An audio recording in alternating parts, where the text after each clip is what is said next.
toward the one, the perfection of love, harmony, and beauty, the only being, united with all the illuminated souls who form the embodiment of the messenger, the spirit of guidance. Our theme for tonight is clarity. So we're going to explore clarity from many different perspectives.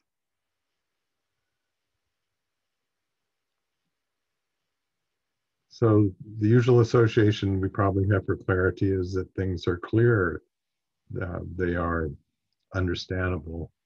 But we're going to go a little deeper into clarity and look at it in terms of a coherence of our being, an alignment of our purpose in what we're doing, and even applying it to areas that we probably haven't thought of it as being relevant to, such as presence. But let's start with just the awareness we have of our physical being.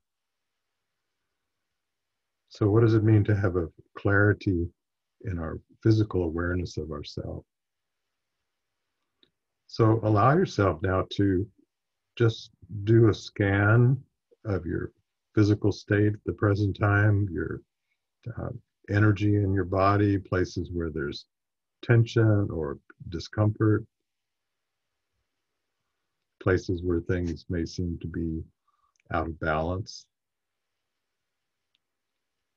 And allow yourself to envision everything coming into a state of restoration, physical restoration, so that the physical state of your body, your physical energy feels clear, doesn't feel like there's kinks in it, or places that are numb or cut off from the rest of yourself. And this is not done by force of effort of the will, by trying to make something happen. It's just using your breathing, and in particular, you can breathe, direct your breathing to any areas that are like that don't seem to be in sync with the rest of you, and just allow a restoration to occur, a restoration to your clear state of being. So take a moment for that. Feel like you're breathing through your whole body, and in particular, directing your breath to areas that need attention, and just allow this process to unfold. And the term for this in the sacred names would be Muid, M-U-apostrophe-I-D, which means a restoration towards health or wholeness. So if you like, you can just think Muid on the in-breath.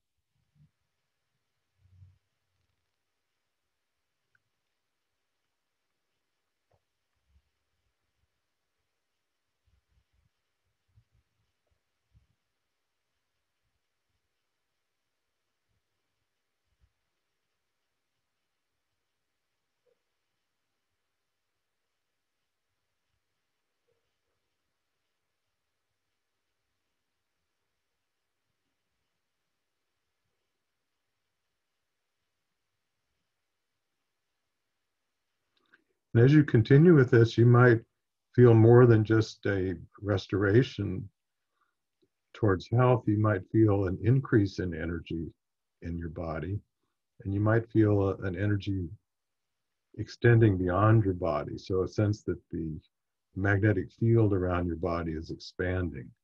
Your sense of your reach into the environment is extending. And again, having the perception of clarity with this. Things are becoming very clear. No shadowy places.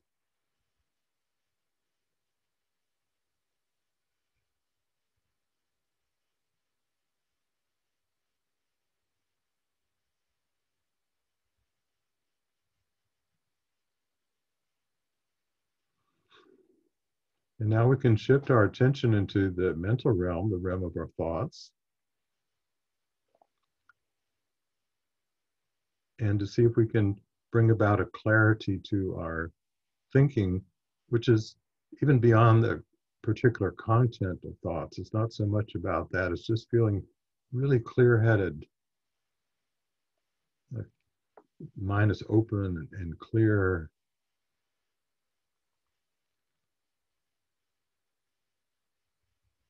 And expansive. So you may begin with an awareness of some thoughts that you get stuck on, just things that you're thinking about. Well, I need to do this, or I didn't do that right, or something that you might have a thought of feeling bad about, and just let your mind become much more open. So those are just things that are just sort of floating by, but you're not holding on to them.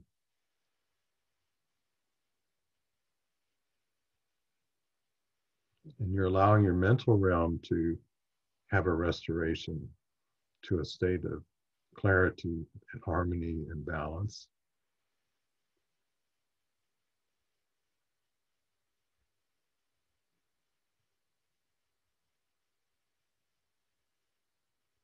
And feeling like each breath is like a breath of fresh air into the mental realm, and it's clearing away the dust or the residue of old things that we don't need to be holding on to anymore.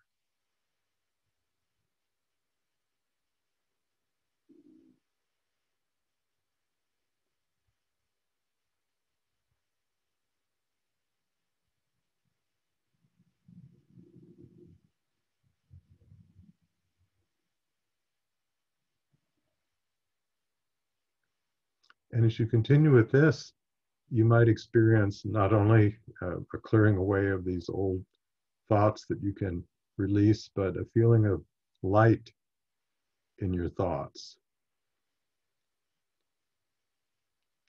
an illumination of your mental realm, apart from any particular content. It's a brightness. So see if you can allow that to arise within you. And it's a circulation of a light that you take in with each breath, but also beginning to become aware of the light that emanates from you from the different levels of your being on each exhalation.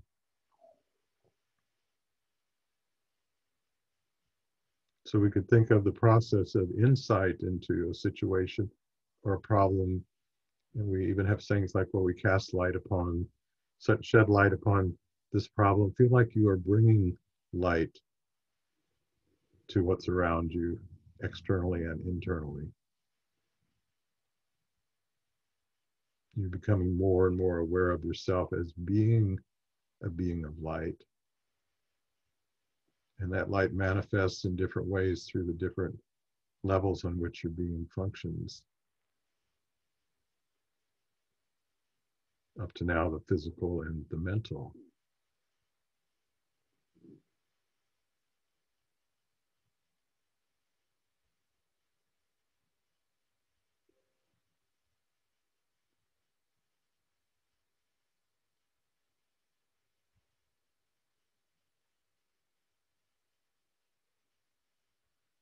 And as you continue, you may be experiencing not only a relaxation of your thoughts, but a softness, an opening, an expansiveness.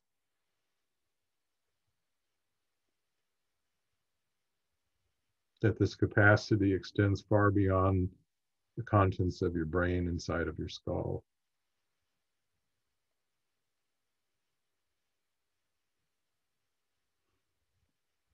And now enabling insight and understanding into circumstances in the external world of your life, but also in the inner and subtle realms of your existence.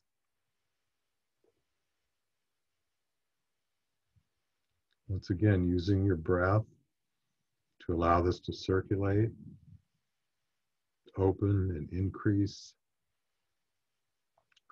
and become more and more clear and luminous with each breath.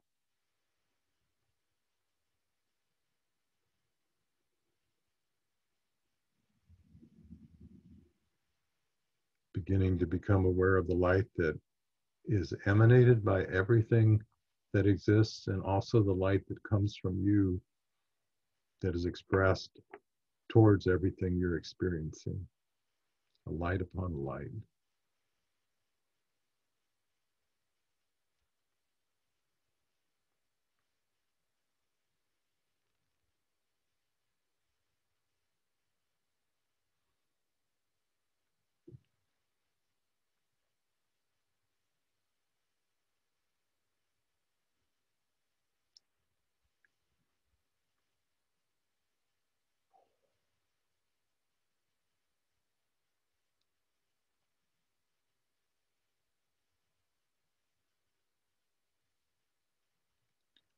And now bring your focus of your attention to your heart, to the realm of your emotions,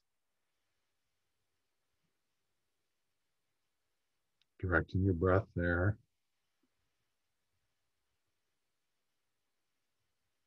And in the background, continuing to circulate your breath through the realms. We've already worked with the physical and the mental, but now adding on the emotional.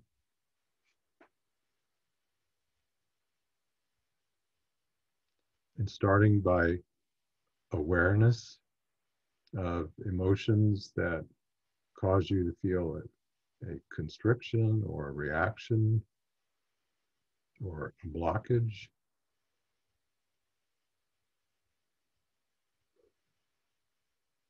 Ones that keep you from feeling this expansive state of being in relation to everything that you're experiencing, in relation to everything that you are so deeply interconnected with, both in the external realm and in the internal realm.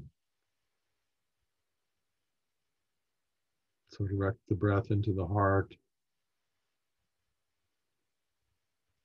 and allow these places that sometimes in the ancient Sufi traditions, they talk about the heart being like a mirror that over time accumulates some rust. The rust is the residue of these feelings that haven't been worked through. And with each breath, you can envision drawing a light down through the nostrils, going down to the surface of this mirror and gently polishing off a bit of the tarnish, the residue of anything you're ready to release. And on the exhalation, letting that tarnish be released back up through the nostrils out into space, polishing the mirror of the heart, enabling this mirror of the heart to allow you to have even greater clarity of understanding and experience.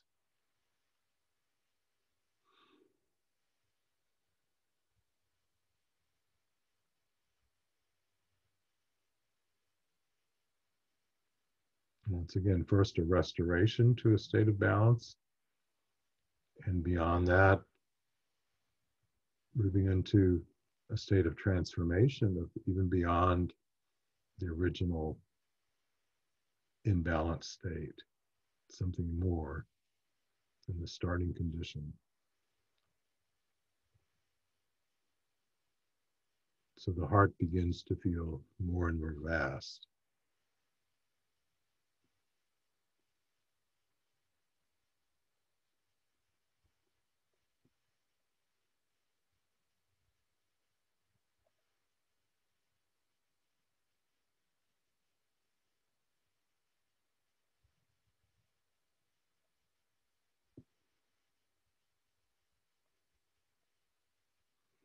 The feeling that your heart becomes like the eyes of your soul.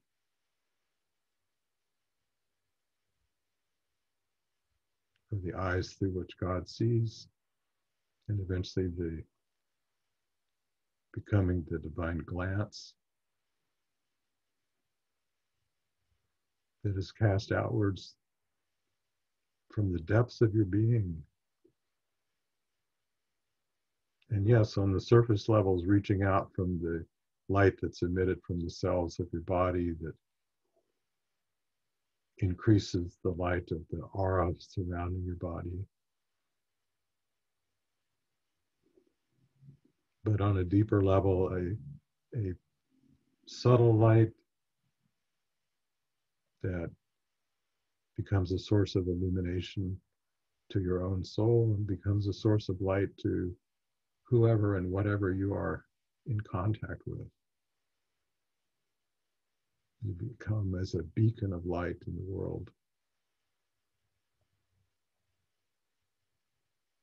helping to bring clarity to others.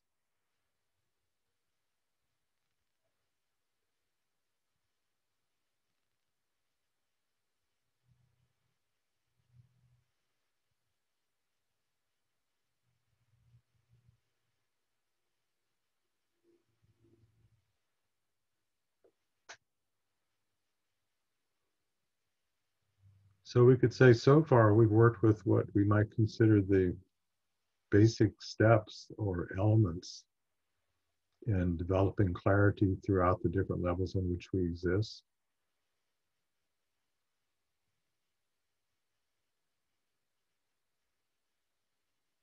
And these steps are skills that we can practice and become better and better at, and have an easier and easier time of maintaining the effects of this clarity throughout our being during our day, not just when we're sitting in meditation or doing spiritual practices, especially bringing it to the places it's most needed in the world, which there's no shortage of.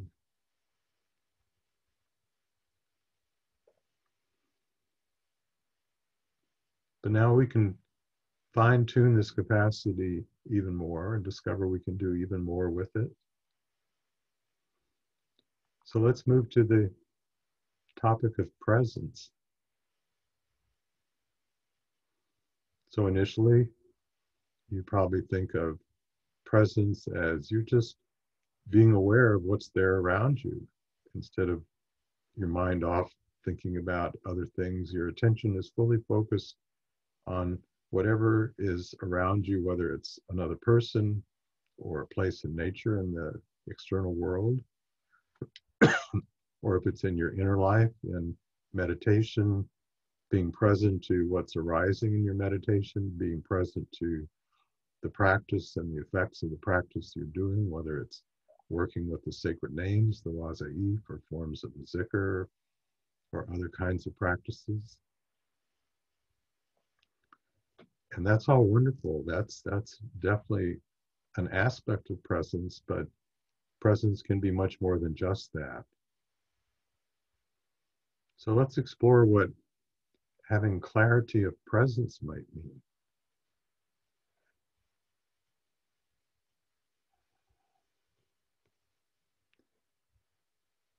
So we can think of this as a way of fine-tuning our capacity for experiencing presence in a particular circumstance or situation.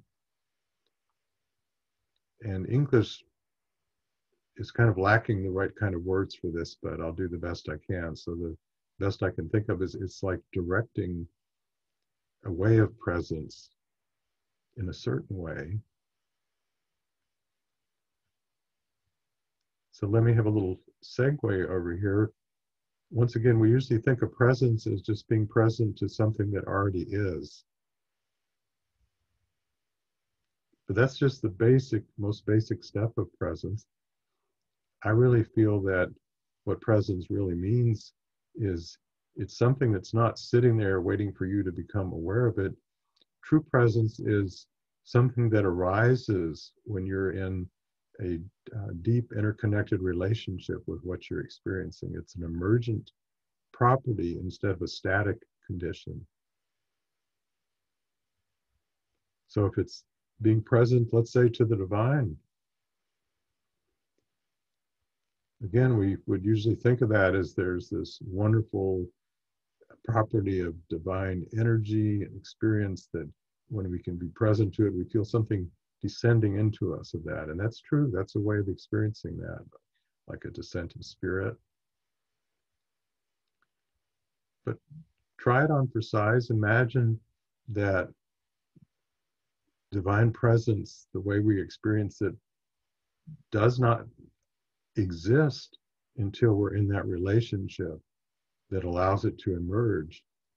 It's created in the relationship between ourselves and the divine. So now we can fine tune our way of being, experiencing this presence that allows it to open more and more.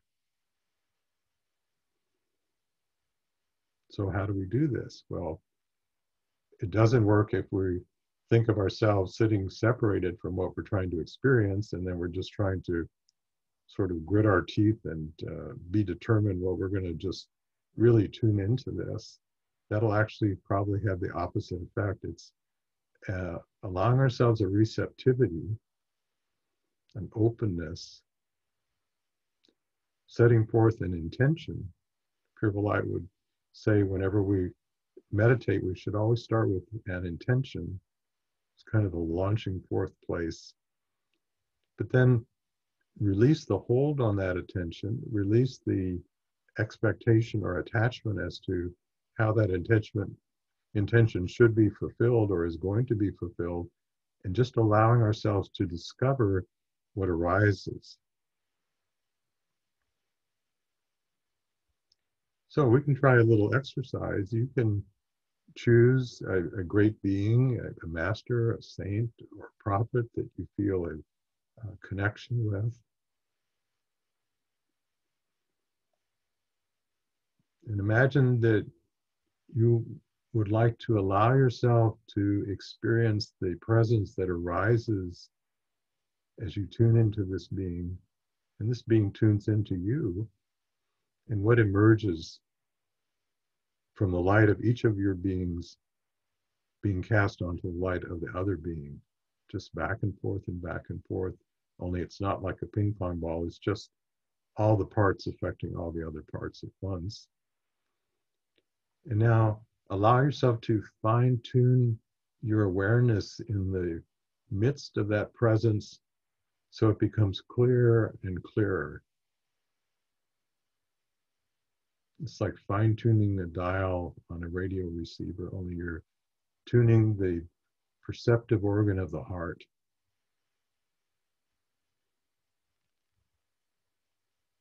To a certain modulation of light, you could say, and qualities that are carried on that light. So allow yourself to try that for a bit, letting go of any expectations of what should happen or am I doing this right. Just try it out, have an experimental nature and see what happens. So let us do this for a few moments.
Now we're going to share a combination of Waza'if, of the divine names.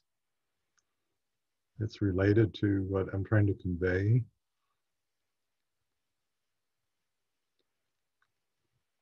And so there are going to be three practices we'll do together. The first is Ya Hadi, and remember Ya, Y-A is invoking the quality. Hadi, H-A-D-I means the divine guidance, the spirit of guidance. Ya Hadi. So say that, Ya Hadi.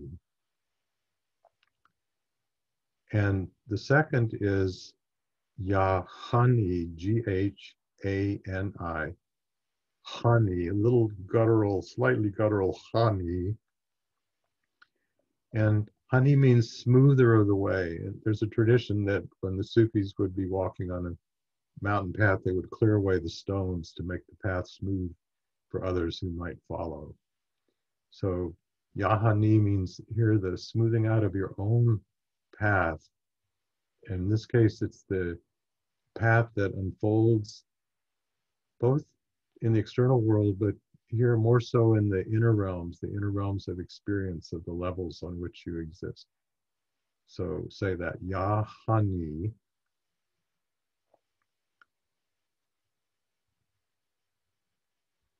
And the last one is Ya Basir, B-A-S-I-R. Basir means the divine sight, the divine seeing. And it's much more than we think of seeing. We think about seeing through our eyes. So you might think the divine seeing, well, here's the being of God looking out of God's eyes. It's really hard to express this in words, but this is a kind of seeing that brings about a revelation, not only of what is seen, but is a catalyst towards bringing forth the kind of the announcing of what you're experiencing, revealing itself to you, bringing its light back out. So it's like a catalyzing sight, Ya Basir. So it's Ya Hadi, the spirit of guidance within, Ya Hani, smoothing out the path, finding this way of moving towards clarity that's very gentle, that's not forced, that's just opening into something. And then Ya Basir, and now having that divine way of seeing, you could say, of the heart, through which the divine experiences him herself through you, Ya Basir. So I'll say it and then join with me. Ya Hadi, Ya Hani, Ya Basir. Ya Hadi, Ya Hani, Ya Basir. And together, Ya Hadi, Ya Hani, Ya Basir. Ya Hadi, Ya Hani, Ya Basir. Ya Hadi, Ya Hani, Ya Basir. Ya Hadi, Ya Hani, Ya Basir.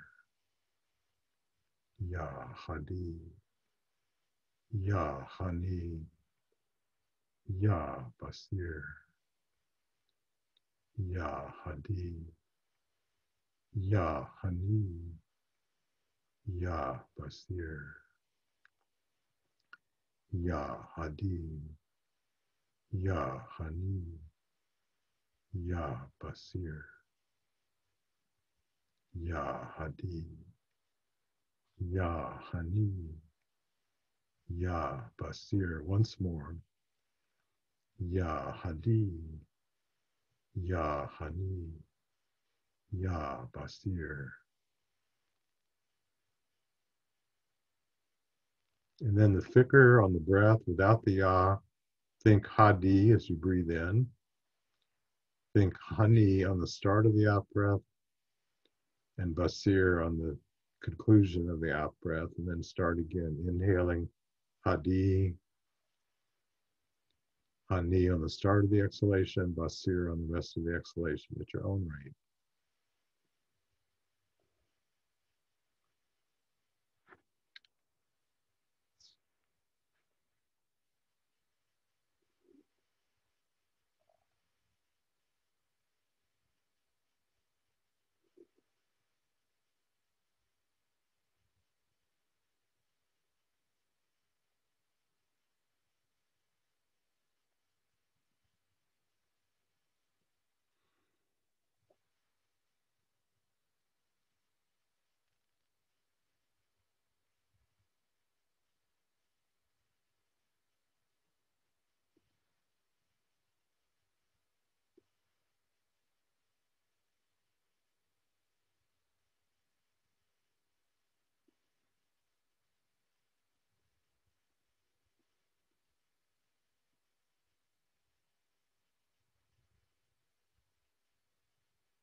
And then the Fikr Asir, which means the secret of the practice, without the words and even the thought of the meaning of the words, just experiencing this clarity of your soul. Experience through all the levels through which your soul functions.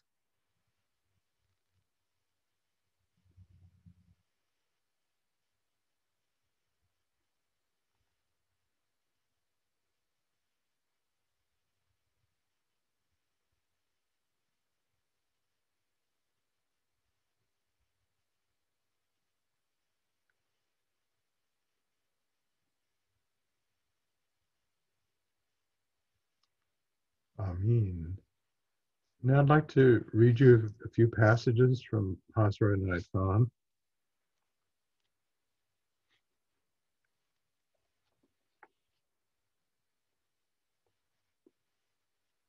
When the centers of the body are awakened and at work, then the soul experiences life more clearly, and naturally clouds which give depression clear away. The soul begins to look forward to life with hope, with trust, and with courage, and thus attains that power and understanding which is needed in the struggle for life. According to the mystics, there are 5 capacities of one's being which may be called 5 akashas. That also means accommodation. The one capacity which everyone knows and is conscious of is what may be called the receptacle of food, which is the body. The second, which is more or less recognized as the receptacle of sense, which is in the senses. The third capacity is called the receptacle of life, and this capacity is a world in itself, where one is conscious of the finer forces of life which are working within oneself. They can convey to one a sense of the past, present, or future, for the reason that they are clear to one's vision. One sees them. A clear vision depends upon a clear heart, open to reflection. Jalaluddin Rumi begins his Masnavi by speaking about the mirror quality of the heart, also by telling that this mirror quality sometimes disappears when a kind of rust covers the heart. And then he goes on to tell us that by purifying the heart from this rust, one makes the mirror of the heart clear to receive reflections. When one goes still further on the path of intuition, one comes to what is called revelation, which means that everything and every being reveals to one its secret. Such a one feels that every leaf has a tongue to tell its legend. Here she finds every soul is a living book which reads its own story aloud. They find that every condition of life is turned inside out before them the moment they look at it.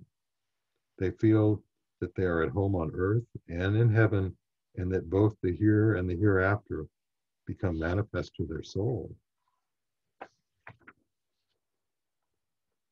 True exaltation of the spirit resides in the fact that it has come to earth and has realized there its spiritual existence. It is this which is the perfection of spirit. Therefore, all that the world gives in the way of knowledge, of experience, or of reason, all that a person's own experience or that of others teaches, all that is learnt from life, its sorrows and disappointments, its joys and opportunities, all these contradictory experiences help our love to become fuller and our vision wider.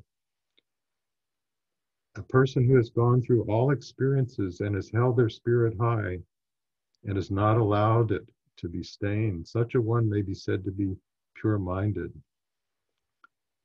The person who could be called pure because they had no knowledge of either good or evil would in reality be merely a simpleton.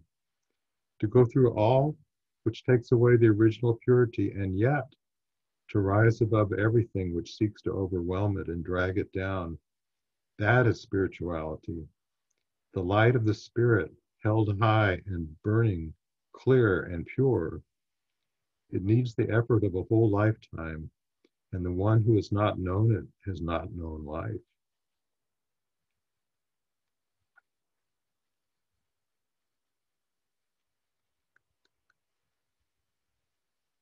Then Murshid Hasranite Khan talks about many souls remain blind with open eyes. They are in heaven, but not allowed to look at heaven. They are in paradise, but not allowed to enjoy the beauties of paradise. It is just like a person sleeping on a pile of gems and jewels. From the moment one's eyes open and they begin to read the book of nature, they begin to live, and they continue to live forever.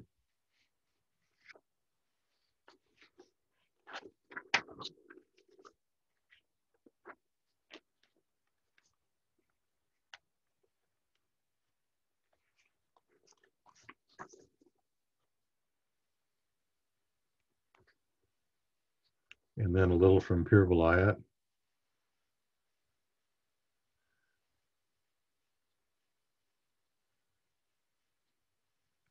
Awakening is like the breakthrough of the clarity of light. Light is not as physical. It signifies the emergence of clarity out of ignorance or ambiguity. Remember that light is revealed and reveals. It is not the light that is seen, it is the light that sees. It is not only revealing, it is creative because it unleashes the latencies of all it encounters.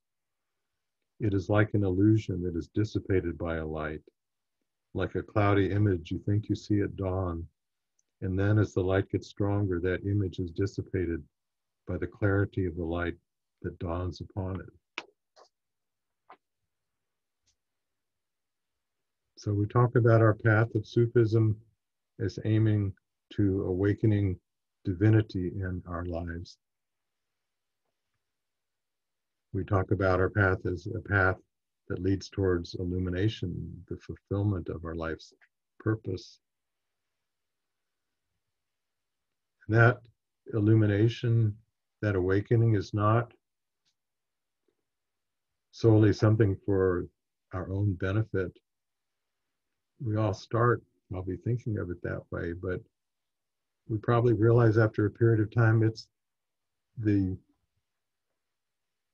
infinite blessing of being able to participate in the process of awakening to divinity, to itself, through everything, on every level of manifestation on which we exist. And it's a never-ending process that each of us has an integral part to play in. We have something we can bring forth that can come from no other being.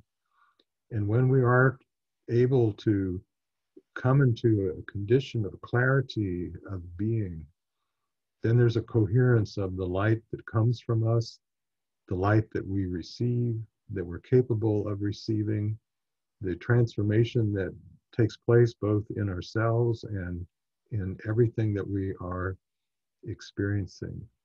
And we've truly become an instrument of the divine being, bringing about its own transformation. It sounds so paradoxical, and it sounds so wonderful.